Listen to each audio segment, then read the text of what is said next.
Hi అండి. అందరూ ఎలా ఉన్నారు? నేను చాలా బాగున్నాను. మీరు కూడా బాగున్నారు అనుకుంటున్నాను. ఈరోజు వెల్లుల్లి బెండకాయ వేపుడిని ఎలా చేసుకోవాలో చూద్దాం. ఈ కర్రీ చాలా టేస్టీగా ఉంది అండి. ఈ బెండకాయ ఫ్రై మీరు కూడా ట్రై చేయండి. ఎక్కడ స్కిప్ చేయకుండా చూడండి.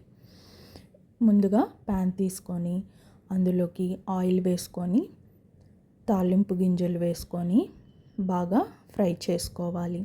అవన్నీ బాగా ఆడేటట్టుగా మనం ఫ్రై చేసుకోవాలి.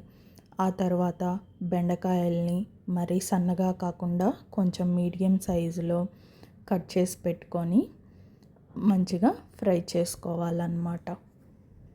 ఈ బెండకాయల్లో ముందు ఏం వేసుకోకుండానే బాగా ఫ్రై చేసుకోవాలి. ఇందులో ఉండే జిగట మొత్తం పోయేటట్టుగా పోయిన తర్వాత ఉప్పు పసుపు వేసుకొని ఇంకోసారి బాగా ఫ్రై చేసుకోవాలన్నమాట.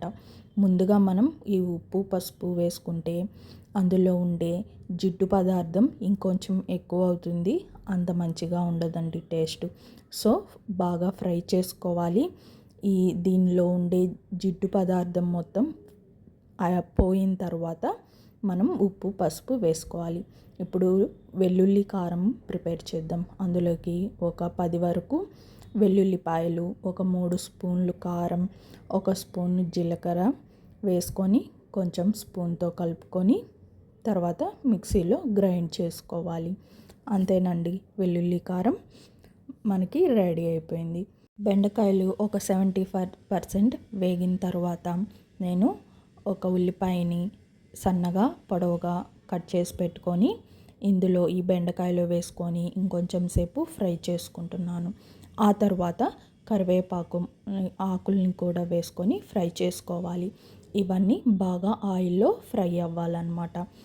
ఇవి బాగా ఫ్రై అయిన తర్వాత మనం ముందుగా ప్రిపేర్ చేసుకున్న వెల్లుల్లి కారాన్ని వేసుకొని బాగా ఈ కారం బెండకాయలు మొత్తం బాగా మిక్స్ అయ్యేటట్టు కలుపుకోవాలన్నమాట. ఉప్పు నేను కారంలో వేయలేదండి, ఎందుకంటే ఇందాక బెండకాయల్లో వేసాను కదా, అందుకని. సో మీరు టేస్ట్ని ఒకసారి చెక్ చేసుకోండి. Please like, share and subscribe to simply bar channel.